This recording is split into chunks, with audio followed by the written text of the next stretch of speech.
Prepare for an artistic journey through time and creativity with the Black Women Stitched 2024 wall calendar. More than a way to track dates, the calendar is a gallery on your wall, celebrating Black women's contributions to sewing, activism, and culture. Each month brings a new original Black art ready to inspire or to become a future frame keepsake. And that's not all. Experience the joy of creativity with 3 fusible applique patterns by the acclaimed illustrator Janine LaCour, creator of that brilliant Black magic leopard fabric. The calendar is a year-long celebration of community, creativity, and expertise. Order your Black Women Stitch 2024 wall calendar today and get your stitch together with a year of artistic inspiration.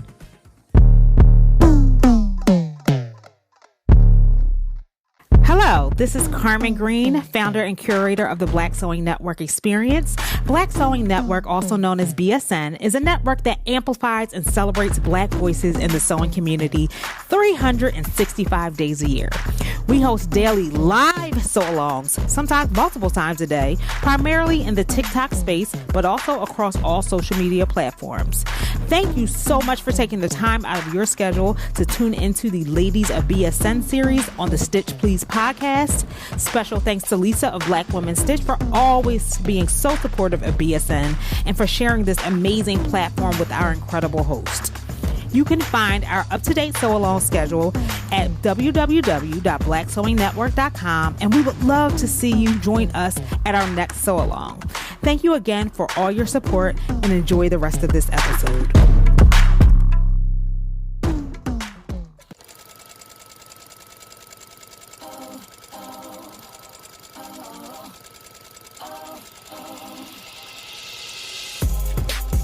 Hello, Stitchers. Welcome to Stitch Please, the official podcast of Black Women Stitch, the sewing group where Black lives matter. I'm your host, Lisa Woolfork. I'm a 4th-generation sewing enthusiast with more than 20 years of sewing experience. I am looking forward to today's conversation, so sit back, relax, and get ready to get your stitch together. Hey, friends. Hey, it is Lisa from Black Women Stitch and the Stitch Please podcast, coming to you live or on via recording from Charlottesville, Virginia, connecting to Atlanta, Georgia for as I say every week, this is a very special episode because this episode is helping us to do 2 things at once. One, we're talking a little bit more about the Black Sewing Network and some of the wonderful folks that work with them.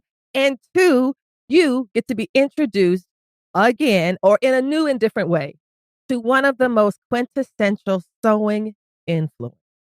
This is someone who has worked in the blogosphere. This is someone who is active on Instagram.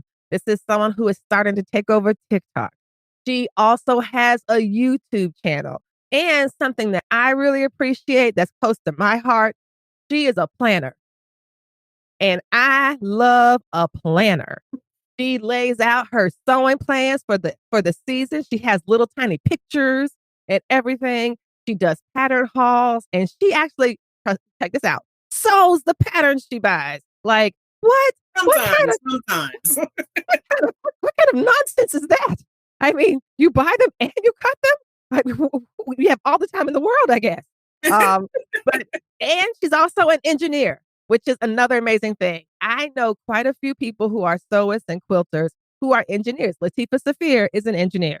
So to have Tiffany Turner, also known as TipStitched, with us today is a great treat. Welcome, Tiffany. Welcome to the Stitch Please podcast.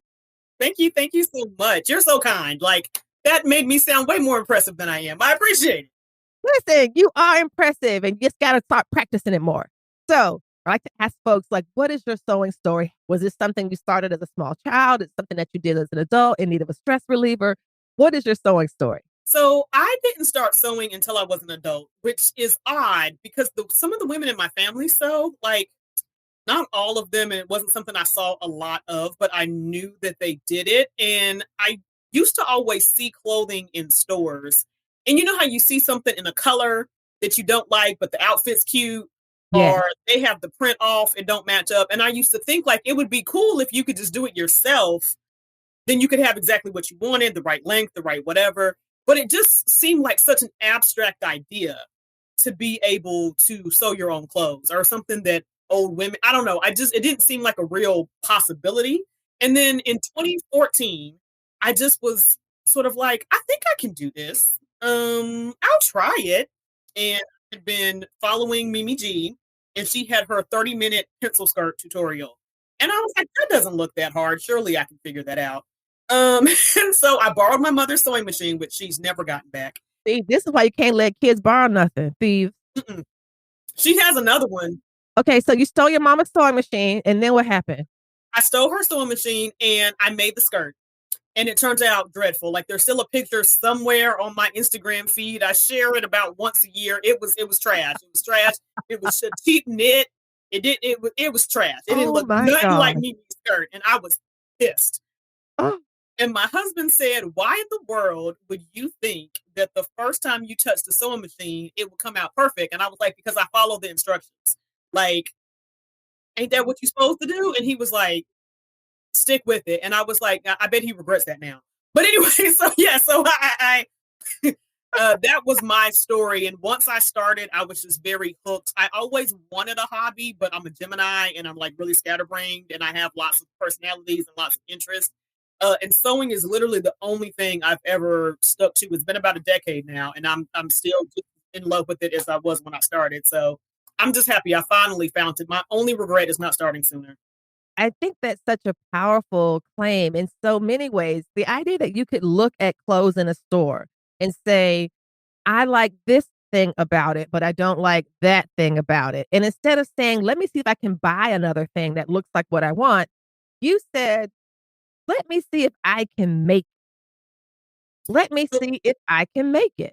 I think that comes from, like I said, like my mother especially. She is a person when we would go shopping with clothes, with shoes, with anything. If you saw a dress with a floral pattern, she would look through all the sizes that were her size. So if she was a size 10, she would look at every size 10 in the store and be like, I like where this pattern placement is better on this 10 than I do on that. Wow. And so I started looking at that kind of stuff really early. Like, okay, this shoe has all the blue, but none of the red. And then this shoe has all, I want mine to be the same. And I would like switch a shoe out of one box into another box and be like, okay, I like that set together better. So I don't know. That's just how I always looked at things. Do you think there's anything related to that that has to do with your work as an engineer? And I just must say right now, I'm not totally sure what an engineer actually does. Beyond being somebody that runs a train, I don't know what the other engineers do, okay? Unless you got on a blue denim coverall and a matching cap and a cap and a red handkerchief around your neck, and it's not like 1942, I don't know what you do as an engineer, okay? I thought engineers made engines.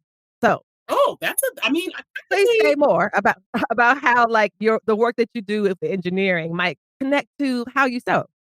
So they definitely, I do think, help each other. Growing up, I always thought of myself as a very analytical person. I was a person who loved math, who loved science. I'm very, left-brained, I guess. Mm-hmm. I was always very analytical in that way. And so I didn't really think I was creative because I really did so well in that. It wasn't until I became an adult that I sort of realized that can transfer over from one side to the other. And I was like, oh, this really makes sense. So for me, my background is civil engineering, which is basically just building literally anything. And so I do plans and I do 2D work that becomes 3D projects, roadways, buildings, structures, bridges, those kind of things.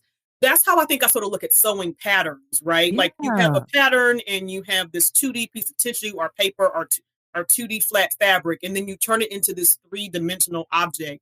And so I think that transfers very similarly to me. Like we all do. We look at someone's outfit and we say, oh my God, that's so cute. And we immediately start like deconstructing it in our head so we can put it back together for us later.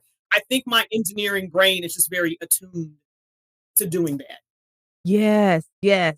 Oh, I think that's such a great answer because it does show how sewing is an art and it's a craft, but it is also picks up some elements of engineering and design.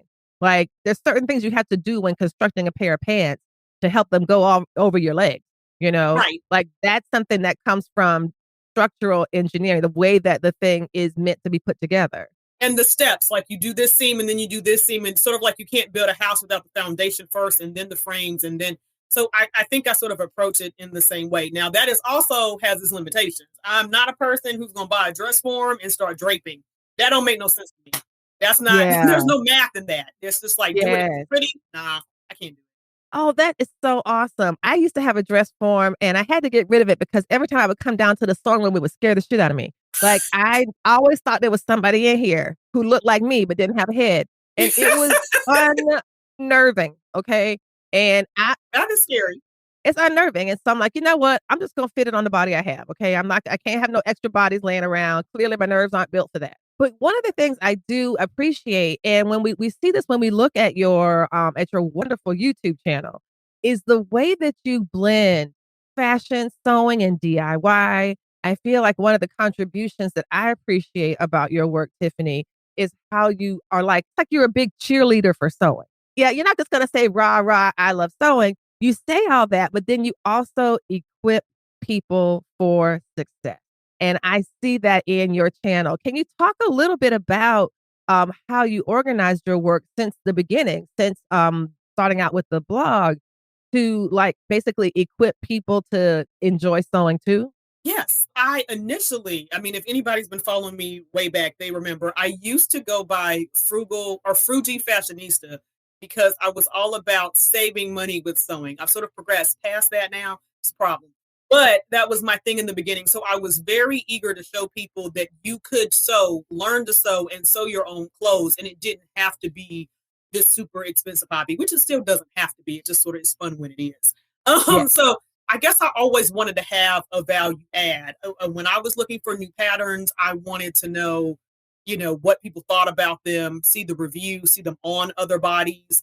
When I was a new sewist, I wanted all the tips and tricks, and it wasn't that I didn't want to do my own research and learn because we didn't have the same social media exactly back then. Right. There was a lot of YouTube videos and it was a lot of searching because there's different ways to do multiple things. So I never was satisfied with just knowing one way. I was like, well, how do I know if this is the best way if I don't see another way? So just as I learned, I wanted to share what I learned Yes. with other people. And I do like things, despite the mess that my sewing room currently is, I do like things fairly structured. So in my mind, I was always thinking about how I can do the value add. Like even with my blog post, there's a template and I follow the template every time. That way, no one's surprised and I don't forget to cover anything.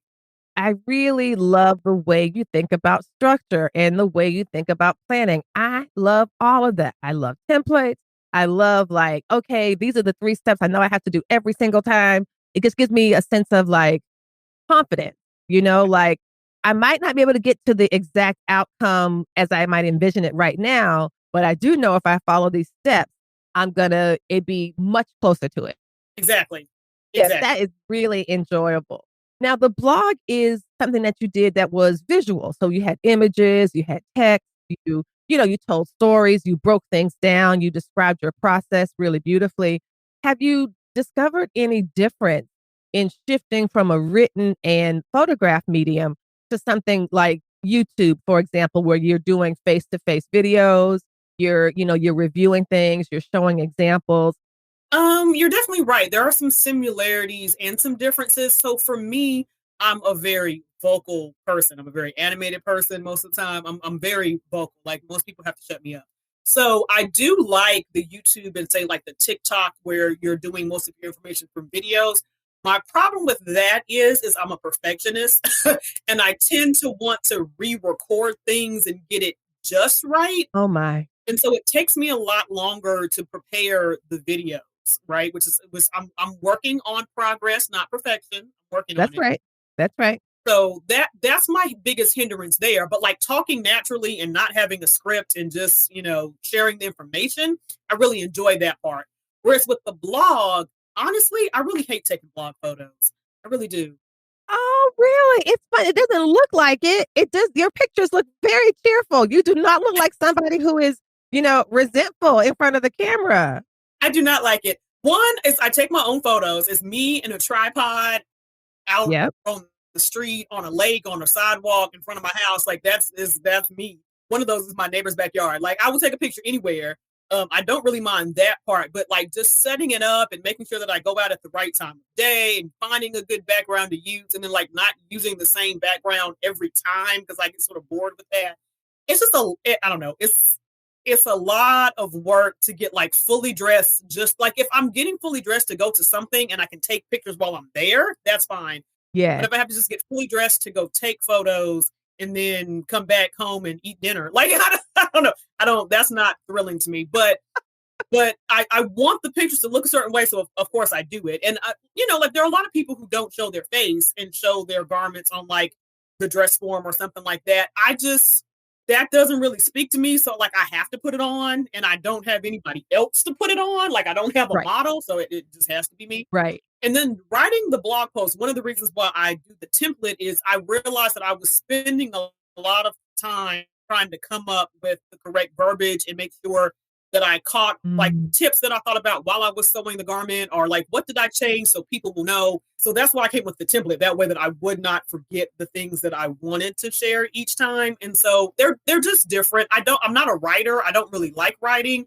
But the blogging can be done from the comfort of my sofa in PJs, whereas like a video, I actually have to get up Yes. and get dressed and get my ring light out and do all the things. So, I try to do both.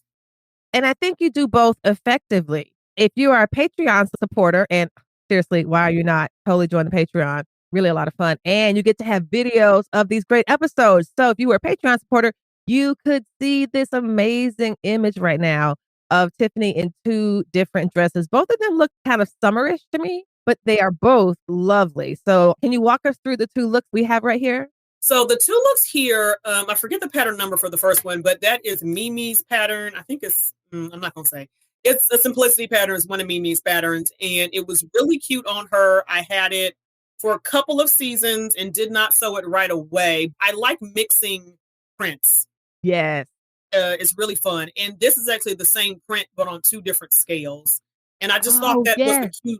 Yes. a cute combo. So I went with that.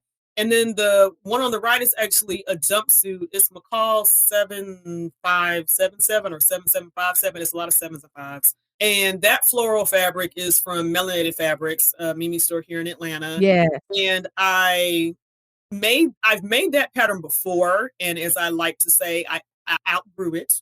I see. Mm-hmm. So we had to make it again. So yeah, this is my second version of that. And it's just a really cute jumpsuit that I feel like you can always dress up or dress down. You can wear it sort of anywhere. Exactly. I love it. I love the fullness. I love the drama and those pockets. Yes. I mean, I love that. I love anything with a pocket. If I can add a pocket, if there's not a pocket and I can add a pocket, I add it. I think you're right, because I think that would be just so terribly sad to have pants that like voluminous and no pocket. So I'm glad that pattern has that. Black Women Stitch is happy to celebrate the 200th episode of the Stitch Please podcast with AccuQuilt. It's our birthday, but thanks to AccuQuilt, we're giving gifts. All September, we counted down to 200 episodes in October. Every week, we gave away one AccuQuilt Go Me fabric starter set and culminated with the grand prize giveaway of the Go Big electric fabric cutter starter set. If you are new to AccuQuilt and are thinking about investing in their system, the Ready Set Go bundle is your best value. Ready Set Go provides everything you needed to get started. An AccuQuilt Go cutter, the 8-inch cube with 8 essential dies to create 72 blocks, a die to easily cut multiple strips, squares, and diamonds. You also get a pattern book. And the best part is, at any time, you can upgrade your Go cutter to the fantastic Go Big, which is what I have, where the AccuQuilt magic can happen at the touch of a button. June Taylor, a well-known name in the notions game, is now part of AccuQuilt. Links to AccuQuilt's wonderful products can be found in the show notes. I want to turn a little bit to talk about the planning that you do. And what we're looking at now, y'all, is her end of summer reveal. She makes a plan, and then she follows her plan, and then she documents how much of her plan that she did. I mean, what's not to love? I say that because I'm looking at the caption. This is a screenshot I took of an Instagram post, and it says, I didn't make as much as I planned, but I did ... And I'm like thinking, what are you talking about? Because all of these are amazing, especially this swimsuit right here. We're not talking about how you out there killing them. In that middle left photo. And again, if you had the Patreon, you can see what I'm talking about because wowee. So tell us about so this image reflects the end of your summer plan. How did it go? What did the rest of the caption say? So this was, I think I didn't make as much as I planned, but I did make a few good looks or something like that. And yes, that was not everything that I had planned. I used to always do exactly what you said. Here are my plans. I always say I reserve the right to change my mind because I'm an artist and I'm sensitive about my ish. So it could always change. But I usually put out a plan for the season, and then I'll make hopefully most of it, and then I usually will do a recap at the end of the quarter, and then I do another one at the end of the year typically. But yeah. So the problem is that I do make a plan. So thank you for like giving me my kudos for that. I do try to make a plan. My hard part is sticking to the plan. So that bathing suit was not on the plan. That ended up coming up because Simplicity McCall's had their Barbie Pink challenge. Oh. The only pink because I'm not a pink person. The only pink fabric I had was that swimsuit fabric, and I was like, "Well, swimsuit it is." I love it. I can't believe that swimsuit was an accident or that swimsuit was serendipitous. Yeah, it was totally like, oh, I was like, what can I possibly make out of like this small remnant of pink? I think I bought it for my daughter. I don't know why I bought it, but I was like, okay. So I had to make that work. And then, of course, I needed something to wear to the Renaissance show, which I know you also attended. So Yes. I had to have something to wear to that. And I think that was before she said definitely wear silver. But either way, I was like, I'm going to wear silver. And that was like another thing that I sold maybe 2 days or the day before the show. So some of those, and then the skirt set, that wasn't planned either. Now that I think about it, that came about because I found that remnant fabric at Walmart. I got like 4 yards of fabric for $10 or something. I don't know.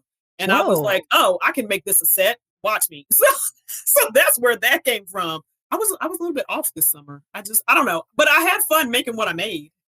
I am just sitting on my hands, very glad that I can't bop you on the forehead for talking down about yourself through the computer, because there is nothing about this grid that says I didn't do enough or I didn't do what I thought I was going to do or I didn't do what I planned. Because I just set really high, unrealistic goals. That's the problem. Like that's probably it. Yes. Like I could probably not sew everything on that fall vision board if I made something every other day. Like I would, because I'm gonna add more stuff to it. That's the problem. Yeah. If I would just stick to what's on the board, that would be one thing. But I'm always gonna add a few extra things because a challenge comes up, an event comes up, a new pattern drops that I fall in love with, and it's gonna have to get inserted in there somewhere. And I think that that's one of the great things about a plan, right? A plan is a set of guidelines. A plan is a set of possibilities. Yes. A plan is a set of actionable options. A plan is not a contract. Exactly. It is not that. It's not something that you have to follow to the letter of the law. You are the law. You're the one that wrote it. And I think that's why a lot of sewists have a problem, because everyone's always like, oh my God, I can't believe you plan all that out. But I do think that's part of the thing with sewists is typically we're creative people. We just like to be led by the touch and the feel and the colors and the whatever, right?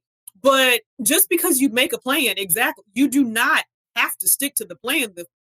The plan can be changed. Of course. And this is one of the things about sewing that I wish more people would practice. I tend to see sewing as a liberatory practice, something that's meant to be freeing.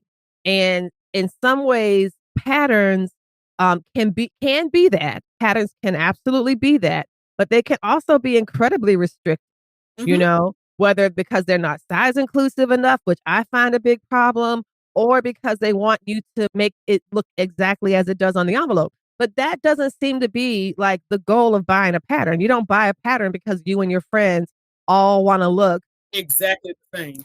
Exactly the same, or exactly like the person on the envelope. Like these are all meant to be suggestions.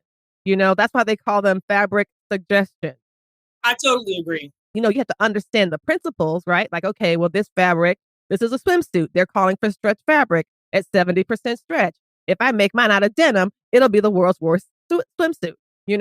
That makes sense. But for everything else, I just feel like when I look at this grid, and y'all, you get to see how she puts these things together, the way she draws on and has these colorful illustrations that look these gorgeous, perfect mock-ups of what she's gonna make. And I can see you in these looks.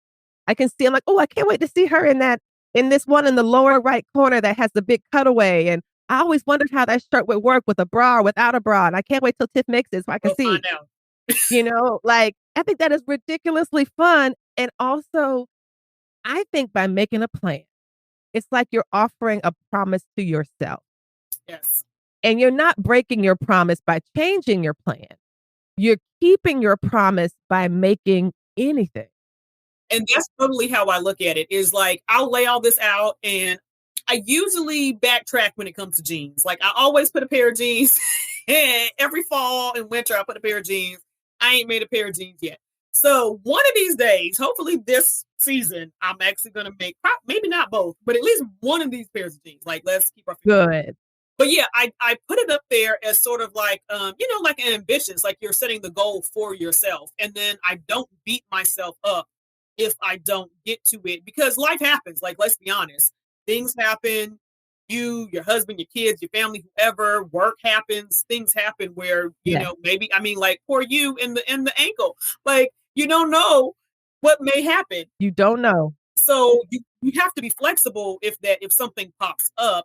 One of the dresses on this board, the plaid dress, I had that fabric to make a cardigan. And as soon as I saw this pattern drop, I said, nope, switch it. Right. So you have, as long as you haven't cut it, you can still make these changes. And so that's sort of how I look at it. Like you said, it's more of a guideline or a roadmap. But if I decide to take a detour, so be it. I love it. Now, tell me a little bit about the program that you use to create this plan that we're looking at. Y'all, again, Patreon supporters get to see this, and y'all can be a Patreon supporter too so you can see it. But it is the cutest, like the cutest little doll clothes. I love that. I love doll clothes. I never thought about it like that. That's cute. I'm like, but the doll is you. And I'm like, I'm like, oh, I can't wait. I'm like, all you need is little tabs on the shoulders so I can fold them over and put them on your picture. You know what? Now you're giving me new ideas. You're giving me new ideas. Okay. That's me. I'm an idea factory. I can't help it. So going back to your earlier question about the engineering and how that ties into my hobby of sewing, this is one of the many ways that it does. This is Adobe. Now, you could probably use Illustrator, but I'm not as familiar with Illustrator. So I actually do these in Adobe Photoshop. Okay. And you can do something similar in Paint, because I do understand that Adobe, comes at a cost. You can't really do the patterns, but you can definitely do like the solids, color blocking, stuff like that.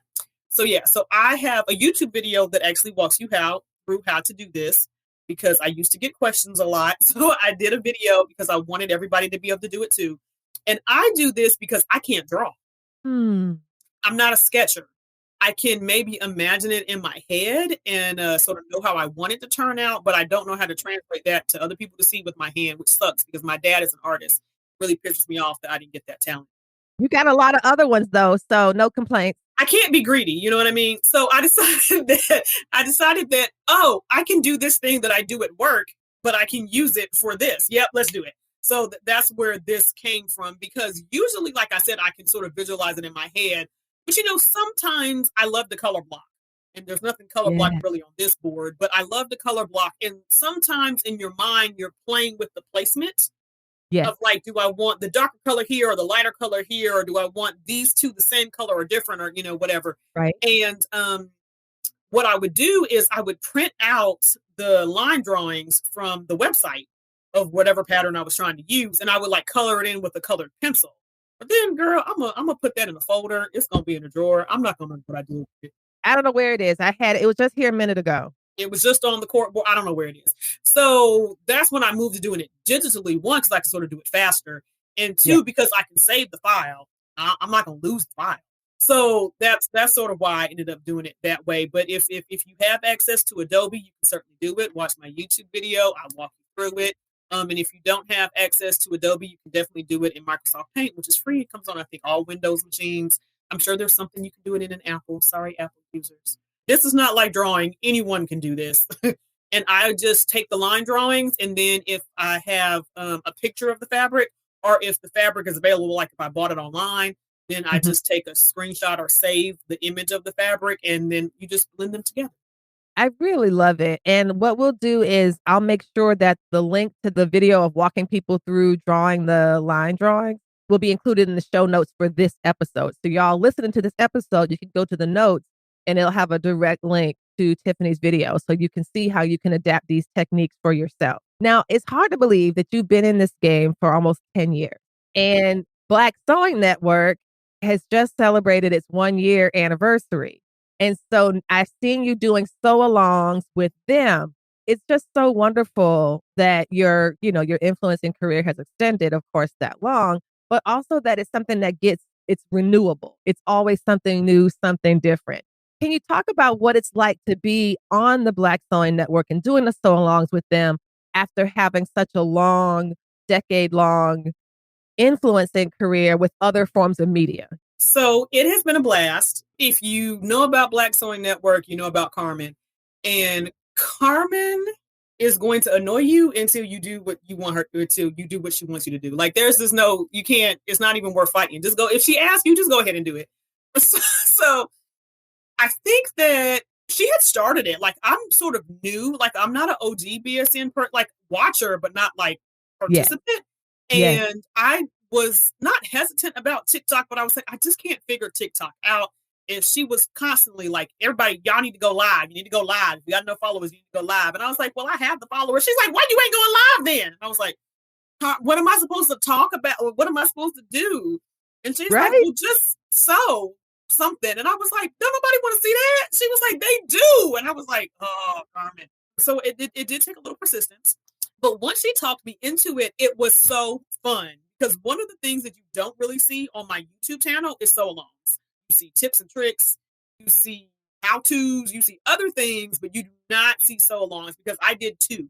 And them things took me like all day. I think the problem is that I'm not patient and I'm a quick sewer. So setting up the camera, getting the right angle, talking through step by step makes it a project take 3 times as long for me. It's very true. That's true. And I was like, I'm not interested in doing this. Like, I'm not gonna do this anymore. But when you sew live with Black Sewing Network, one, you're not sewing alone because I love sewing. It is an amazing hobby. Yes. It's a hobby that's also productive because like you walk away with a tangible thing. That's true. So I very much love it, but it can be very solitary. Yes. Yes. Because typically it's you, your machine. That's right. In your space, whether that's a whole floor, a loft, or a corner at the dining room table. Like, it's still just you and maybe people walking by. Exactly. And so the Black Sewing Network makes it like a group activity all of a sudden. It's true. And I'm like, oh, this is cool. Like, we sewing. I don't even care if you jump on my live if you ain't sewing what I'm sewing. Like, just the fact that we're both sitting there sewing is like, yeah, let's go. Exactly. Yes.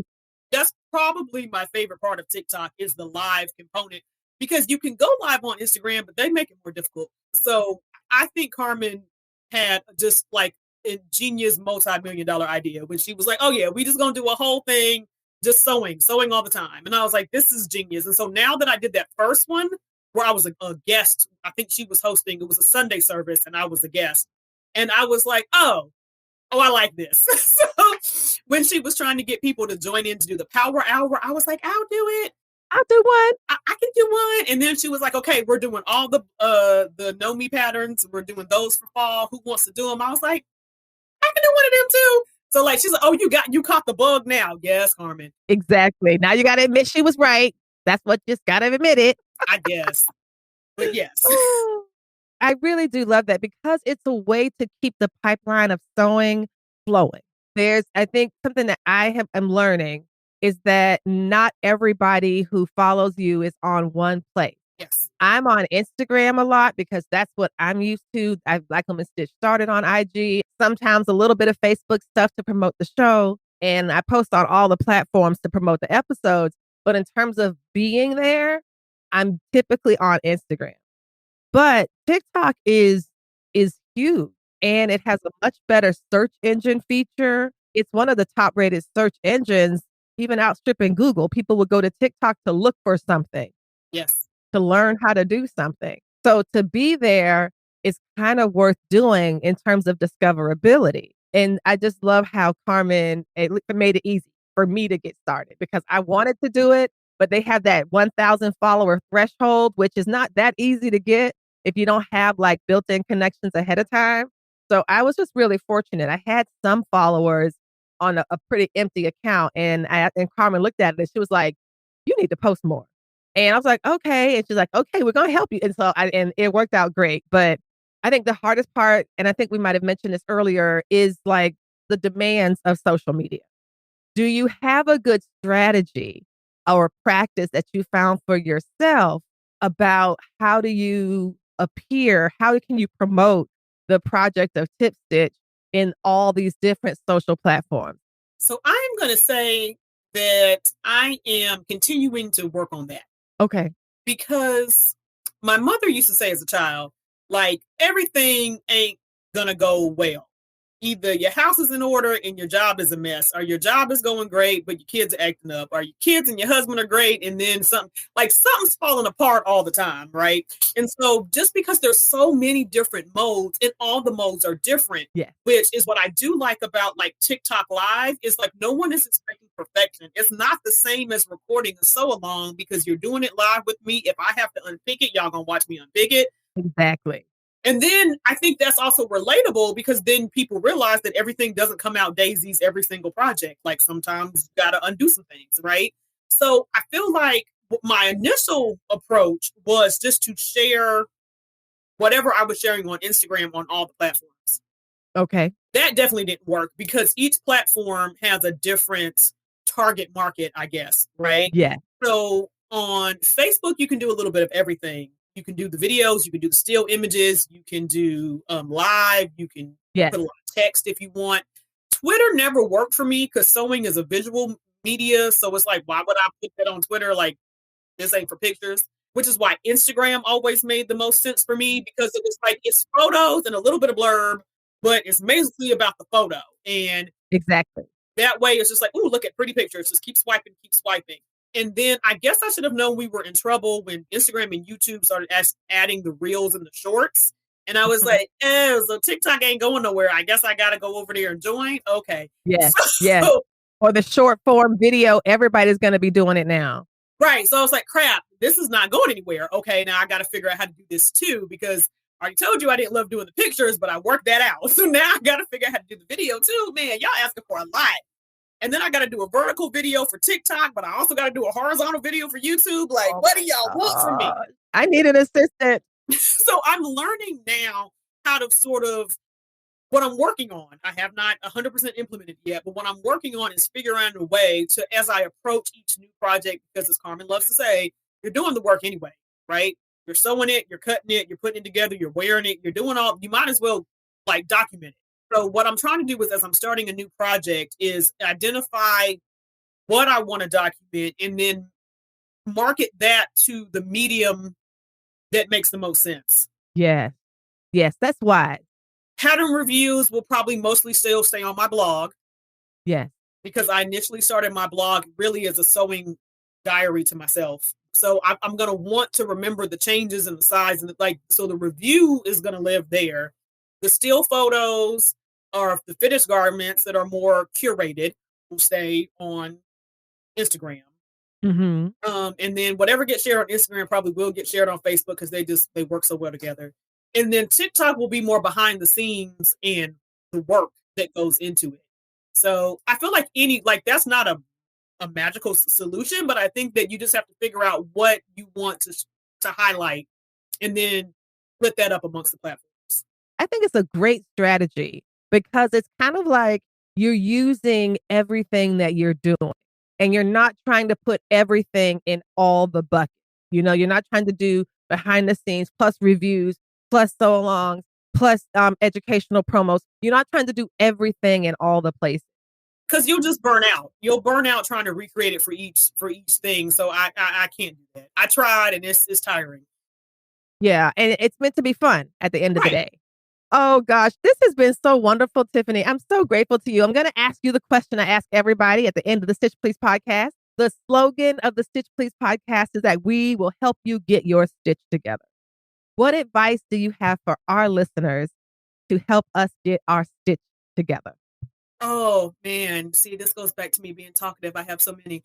My main one though is basically what Nike said, just do it. Most people will say that you regret things that you didn't do, not the things that you did. And I agree. I feel like if it's something out there that you want to try and you in any way, shape, or form have the means to do it, do it. If you want to sew, learn to sew. If you want to make shoes, learn to make shoes. If you are afraid to make a certain brand of pattern because everyone says that those are harder, screw them. It might have been harder for them. That ain't got nothing to do with you. Make that pattern. If you want to challenge yourself with a bathing suit, make a bathing suit. If you want to challenge yourself with the wool coat, make a wool coat. Like whatever it is, do it. Sitting around worrying about how it's going to turn out ain't going to get you no coat. So just go ahead and cut the fabric and just try. If it fails, it fails, but at least you tried. On that note, we are so thankful to Tiffany Turner. Thank you so much for being with us today. We will make sure we have links to your socials in the show notes, especially that video to show us how to make that wonderful plan. That's really great. Thanks. Thank you. You've been listening to Stitch Please, the official podcast of Black Women Stitch, the sewing group where Black Lives Matter. We appreciate you joining us this week and every week for stories that center Black women, girls, and femmes in sewing. We invite you to join the Black Women Stitch Patreon community with giving levels beginning at $5 a month. Your contributions help us bring the Stitch Please podcast to you every week. Thank you for listening. Thank you for your support. And come back next week and we'll help you get your stitch together.